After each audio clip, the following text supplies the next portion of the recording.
Hello friends. तो movie के शुरू में हम एक ओल्ड लेडी को देखते हैं जिसका नाम था ऑस्टिन।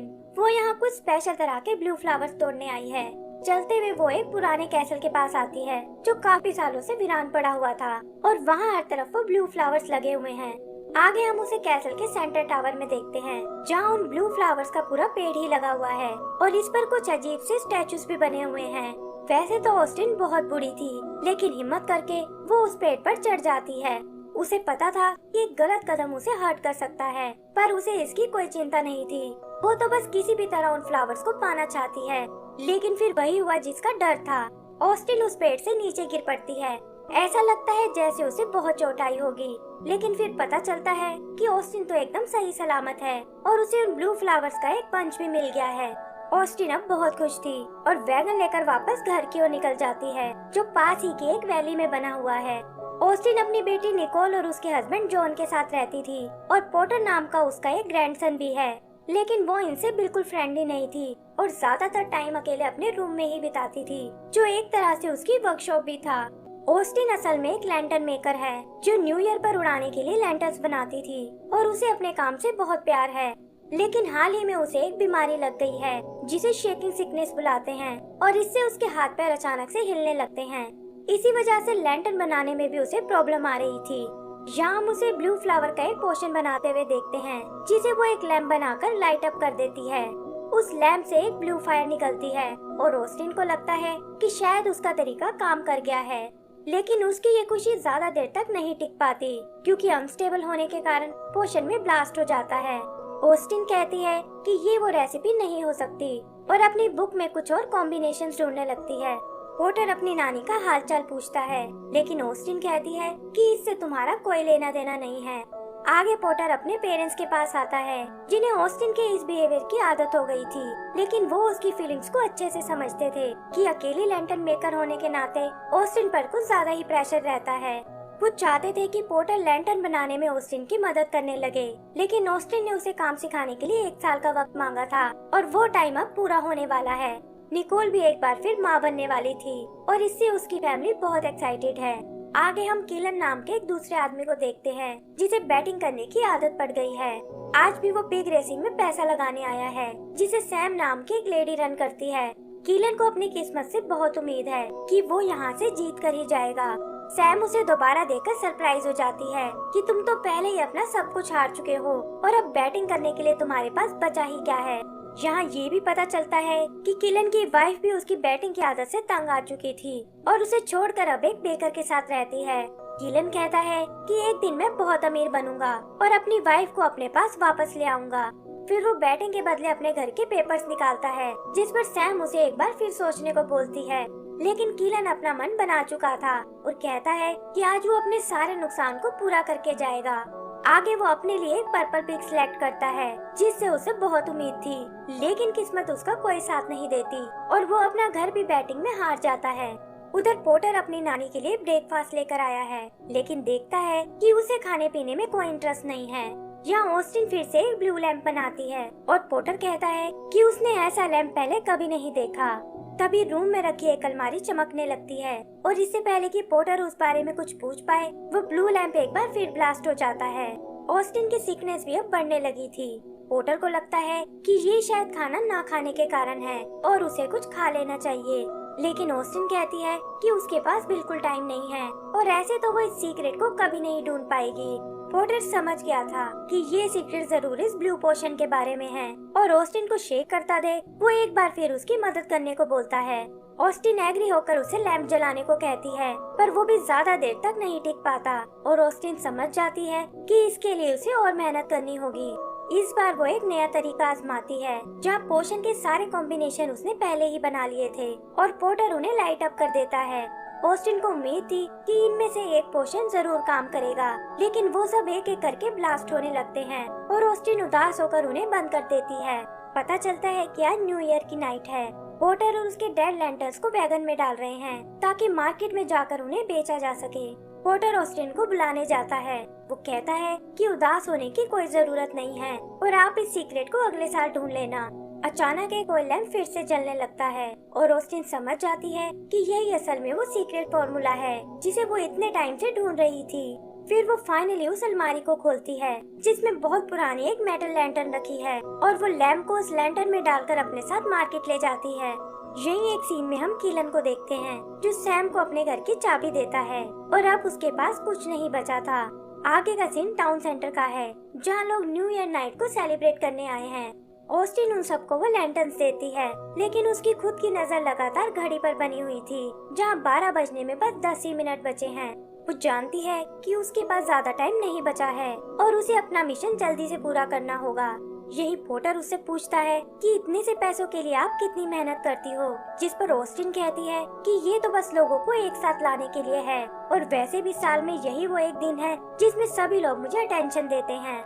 फिर वो एक लैंटर्न देकर उसे अपने पेरेंट्स के पास जाने को कहती है कि मैं भी पीछे पीछे वहीं आ रही हूँ।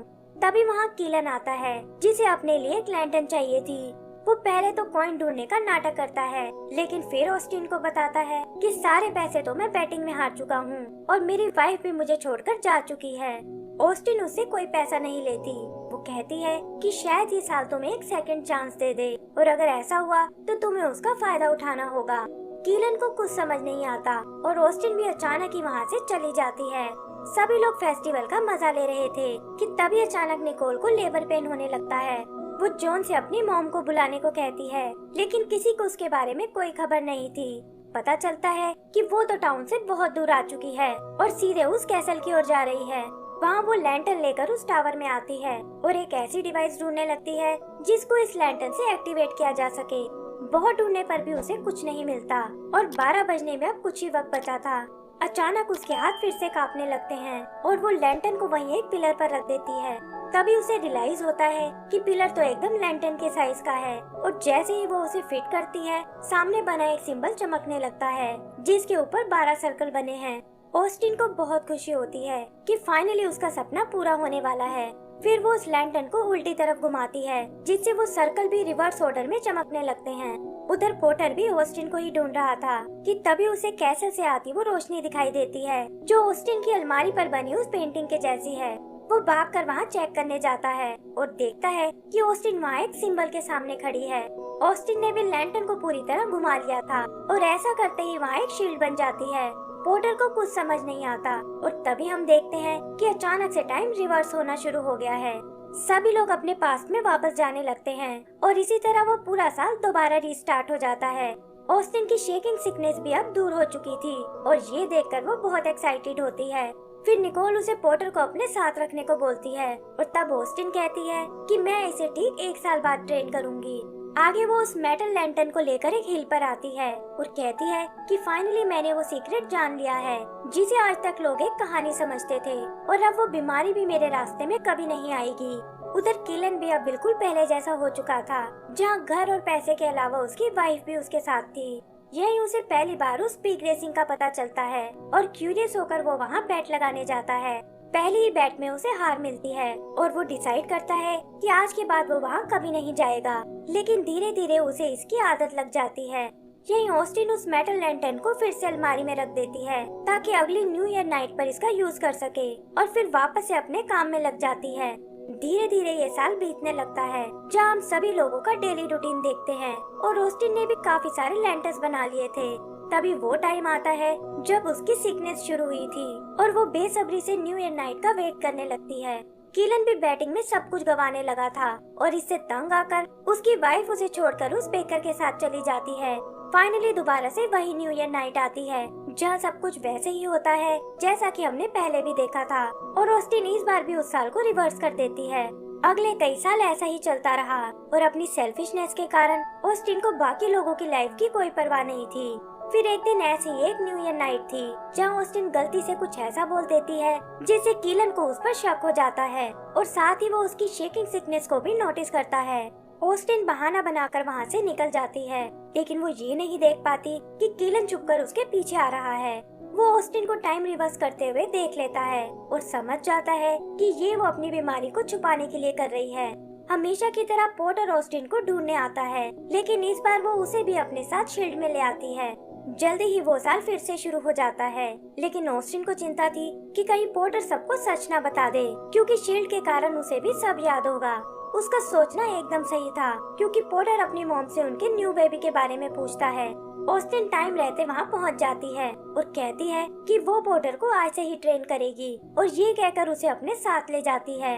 रास्ते में वो उसे सब बताती है कि कैसे ये सीक्रेट उस कैसल में पैदा हुआ था, लेकिन इसे किसने बनाया इसके बारे में कोई नहीं जानता। कैसल के लोगों ने इसका बहुत फायदा उठाया। जब भी कोई डिजास्टर आता था तो वो अपने साल को रिवर्स कर लेते थे ताकि उसे रोकने की तैयारी कर सके। लेकिन फिर बाकी क्लैंस को भी इसकी खबर लग गई। जानबूझकर उन्होंने न्यू ईयर नाइट को अटैक किया ताकि उन्हें टाइम रिवर्स करने का मौका ही ना मिले और इस तरह ये सीक्रेट हमेशा के लिए खो गया। आगे वो बताती है कि ये सब उसके ग्रैंडफादर ने उसे बताया था, जिनके हाथ कहीं से वो मेटल लैंटर्न लग गई थी और अब फाइनली उसने इस सीक्रेट को ढूंढ निकाला है। वो पोर्टर से भी इसे सीक्रेट रखने को बोलती है, लेकिन पोर्टर उसे याद दिलाता है कि वहाँ उनके अलावा एक और आदमी भी था। तब ऑस्टिन कहती है कि उसे ही ढूंढने हम यहाँ आए हैं और मुझे पता है कि वो हमें कहाँ मिलेगा। आगे हम कीलन को देखते हैं, जो अपने घर और पैसों को देखकर बहुत हैरान होता है। उसे पुराने साल का सब कुछ याद था और वो सोचता है कि शायद यही किस्मत का दिया हुआ सेकंड चांस है। वो एक बार फिर उस पिग रेसिंग में जाता है और कंफर्म करता है कि सैम ने आज से पहले उसे कभी नहीं देखा। उसे सब याद था कि कौन से रेस कौन से पिग ने जीती थी और वो इस इंफॉर्मेशन का फायदा उठाने की सोचता है। तभी उसे ढूंढते हुए ऑस्टिन वहाँ आती है। कीलन उसे थैंक्स बोलता है कि तुम्हारी वजह से मेरी किस्मत बदलने वाली है, लेकिन ऑस्टिन कहती है कि तुम्हें ये गलती दोबारा नहीं करनी चाहिए, वरना तुम एक बार फिर पहले जैसे हो जाओगे। लेकिन कीलन उसकी एक नहीं सुनता और दिखाता है कि कैसे वो इस बार बहुत पैसे जीतने वाला है, जिससे उसकी वाइफ उसे छोड़कर कभी नहीं जाएगी। ऑस्टिन उसे सेल्फिश बुलाती है, जिस पर कीलन कहता है कि तुमने भी तो सबके साथ ऐसा ही किया है और अच्छा होगा कि हम दोनों एक दूसरे के रास्ते में कभी ना आए। इसी तरह वो साल भी बीतने लगता है, जहाँ एक तरफ पोर्टर लैंटर्न बनाना सीख रहा था तो दूसरी तरफ कीलन पैसे कमा रहा था। जल्दी ही वो बहुत अमीर हो जाता है, लेकिन देखता है कि उसकी वजह से पिग रेसिंग अब बंद हो गई है और सैम उस जगह को छोड़कर जा चुकी है। यहाँ ये भी पता चलता है कि अमीर होने के बाद भी उसकी वाइफ उसे छोड़कर चली गई है और वो फिर से टाइम को रिवर्स करना चाहता है ताकि अपनी पुरानी लाइफ में वापस जा सके।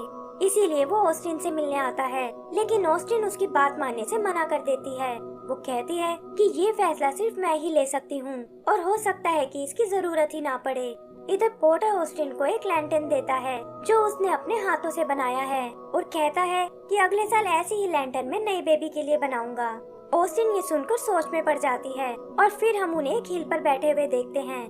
वो पोर्टर को यहाँ अपनी सच्चाई बताती है कि कैसे ये सब उसने अपनी बीमारी के लिए किया था, क्योंकि वो नहीं चाहती थी कि लोग उसे एक बर्डन समझने लगे। पोर्टर उसका ध्यान रखने का वादा करता है और ऑस्टिन भी प्रॉमिस करती है कि वो दोबारा टाइम को रिवर्स नहीं करेगी। उस रात कीलन छुपकर उसकी वर्कशॉप में आता है और ऑस्टिन देखती है कि उसने मेटल लैंटर्न को निकाल लिया है और चाहता है कि टाइम को एक बार फिर रिवर्स किया जाए। वो उसे अपने प्रॉमिस के बारे में बताती है, लेकिन कीलन उसे ब्लैकमेल करने लगता है कि वो ये बात जाकर सबको बता देगा और डर कर ऑस्टिन को उसकी बात माननी पड़ती है। आगे वो न्यू ईयर की नाइट थी, जहाँ पोर्टर ऑस्टिन से फिर प्रॉमिस लेता है कि वो टाइम को रिवर्स नहीं करेगी, लेकिन उसके जाते ही कीलन ऑस्टिन को अपने साथ ले जाता है और इसी चक्कर में पोर्टर की बनाई लैंटर्न वहीं गिर जाती है। जल्दी ही फेस्टिवल शुरू हो जाता है। पोर्टर को ऑस्टिन कहीं नजर नहीं आती और तभी वो देखता है कि उसकी बनाई लैंटर्न वहीं गिरी हुई है। उसे लगता है कि ऑस्टिन ने उसे धोखा दिया है और वो अपने पेरेंट्स को सच बता देता है। जॉन को ये सुनकर बहुत गुस्सा आता है कि कोई उसके बेबी को आने से नहीं रोक सकता और वो पोर्टर को लेकर उस कैसल की ओर निकल पड़ता है। वहाँ कीलन उस डिवाइस को एक्टिवेट करने वाला था, लेकिन तभी ऑस्टिन को अपना प्रॉमिस याद आता है। वो कीलन को रोकने की कोशिश करती है, पर कीलन उसे ऐसा नहीं करने देता। तभी पोर्टर और उसके डैड वहाँ आते हैं, लेकिन तब तक बहुत देर हो चुकी थी और टाइम रिवर्स होना शुरू हो जाता है। कीलन ये देखकर बहुत खुश होता है, लेकिन ऑस्टिन हार मानने को बिल्कुल तैयार नहीं थी और थोड़ी कोशिश करने के बाद फाइनली उस लैंटर्न को पिलर से निकाल देती है। फिर वो पोर्शन को निकालकर बाहर फेंक देती है, जिससे एक बहुत बड़ा ब्लास्ट होता है और हम देखते हैं कि टाइम एक बार फिर चल पड़ा है, जिसका मतलब ये साल रिवर्स नहीं हो पाया। टाइम मशीन भी पूरी तरह से नष्ट हो जाती है और कीलन कहता है कि अब मुझे हमेशा अकेले ही रहना होगा। आगे हम उन सबको वापस घर में देखते हैं, जहाँ जॉन कीलन को अपने साथ रहने को बोलता है और ऑस्टिन भी इसके लिए तैयार हो जाती है। निकोल ने भी ऑस्टिन को माफ कर दिया था और वो यहाँ अपनी ग्रैंड डॉटर से मिलती है। पता चलता है कि जॉन और निकोल ने उसका नाम ऑस्टिन ही रखा है और इसी के साथ हमारी ये मूवी खत्म हो जाती है। तो दोस्तों, अगर आपको ये मूवी पसंद आई हो तो प्लीज हमें लाइक एंड सब्सक्राइब करना ना भूलें।